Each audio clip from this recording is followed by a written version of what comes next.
We got a prop that was designed for the artists that we could become. They were the poi that everyone wanted to have. They were fashionable, flexible, and the design was so beautiful that they felt like a product made to make us look good. It was the perfect product at the perfect time. Drex here from Drex Factor Poi, sharing with you the love of poi spinning and flow arts to benefit your body and brain.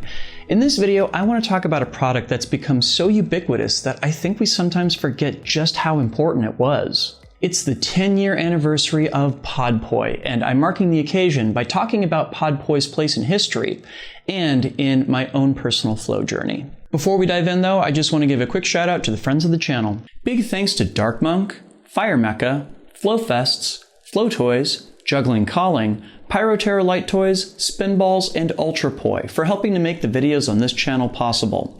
You can learn more about all these amazing businesses and what they're doing to support flow artists like yourself by checking out the links that I've got down in the description of this video.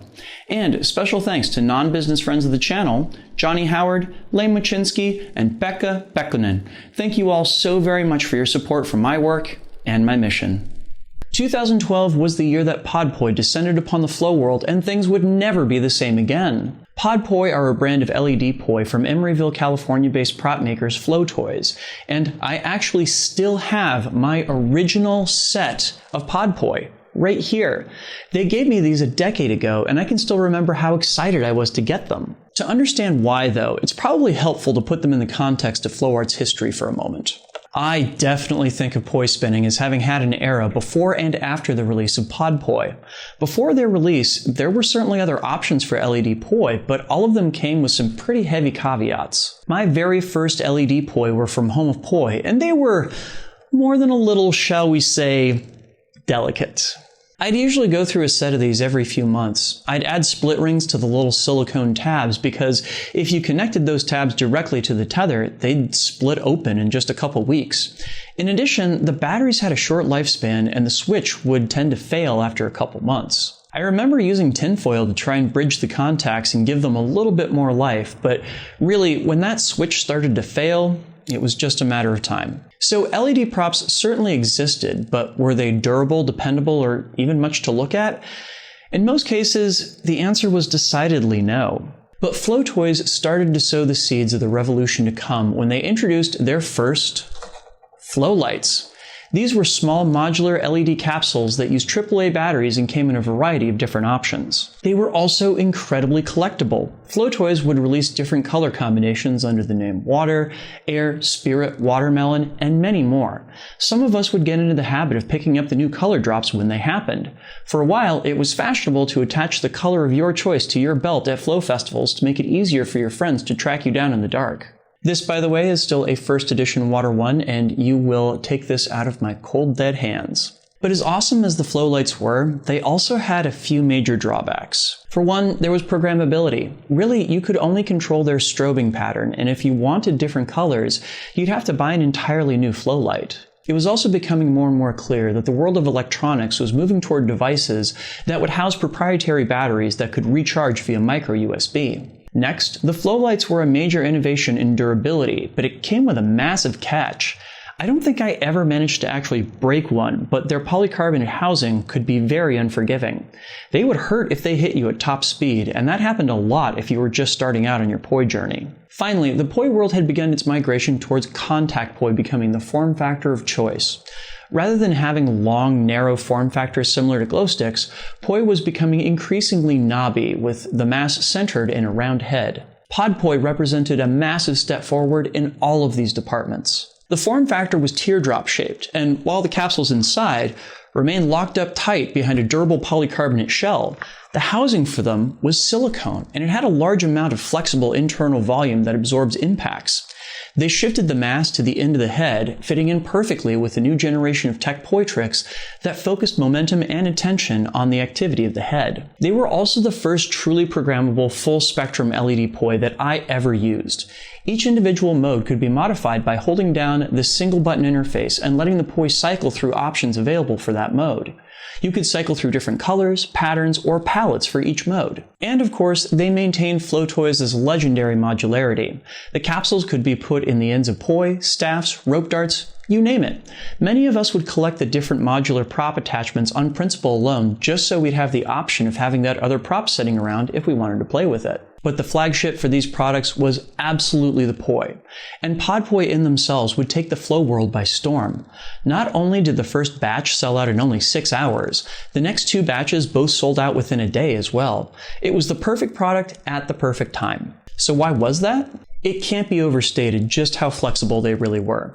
It should tell you something that I still have my first set of Podpoi all these years later. No matter what other form factors or manufacturers I played with, Podpoi were always kind of a home base that you could return to either by yourself or with others that were well suited to just about any types of tricks, whether they be beginner or tech. And they weren't just flexible, they were accessible. I remember a couple other people who beta tested these complaining about how light they were without realizing that that was a feature rather than a bug. Lighter Poi are more forgiving when you're starting out, to say nothing of being more accessible to younger spinners and those with physical disabilities. Before this, there had never really been a product that was anything close to an industry standard, something that you could whip out and spin with your friend and know that they'd have the same one so you could match. It didn't happen all at once, but very quickly you started to notice other prop vendors buying them wholesale and selling them retail. They were the Poi that everyone wanted to have. They were fashionable, flexible, and the design was so beautiful that they felt like a product made to make us look good, rather than something hacked together from off-the-shelf parts. And rapidly, they became the standard in the industry. That's actually a much bigger deal than you may think. There was an entire generation of people experimenting with partner Poi or other forms of choreography that would either have to make all their props themselves or order them in bulk from a supplier to make sure they all matched. Podpoi made it easy because they were so good for so many different types of tricks that you could just about guarantee that everyone had at least one set. Can you honestly tell me you've never encountered them? They're so ubiquitous at this point that I'd be skeptical. I've had multiple sets over the years, and all of them have seen an enormous amount of use. It's actually kind of funny that this year is the 10-year anniversary of their release, because lately I've been finding myself using them a lot more than I have in years. A few months ago, I had an aha moment with my Poi dance and realized that lighter Poi gave me a broader range of spinning speeds to work with. As I combed through the Poi that I had laying around to find a set that would be a good fit for the new style I wanted to play with, Podpoi wound up surprising me with just how well suited they were to the work I was doing. With Capsules 2.0, Podpoi extended their programming capabilities, gave us many more options for how these LEDs could show off our own unique style, and added wireless control.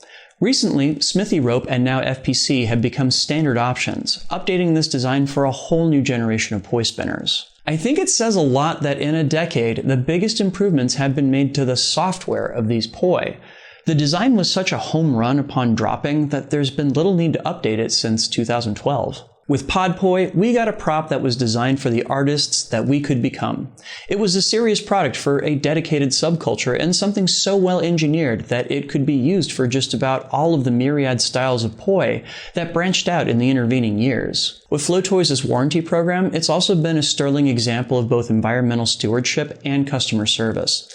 These aren't just disposable plastic trinkets destined to clog up our landfills and waterways.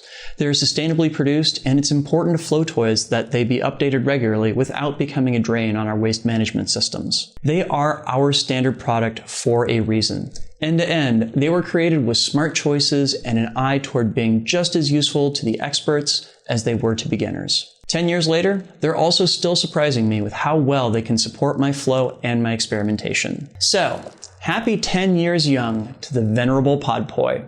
And here's to many more to come. Can't wait to spin with you some more, old friend. What are your favorite memories of Podpoi? Leave me a comment and let me know when you got your first set and what you remember about your first time spinning them.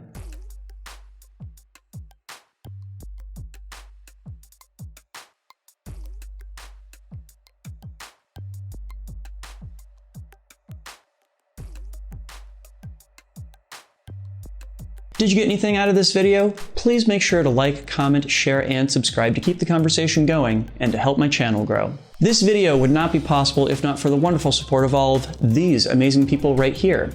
These are my Flow patrons over on Patreon, and they, along with the people listed down in the description, help to make this video and all the videos on my channel possible. Thank you one and all for your support.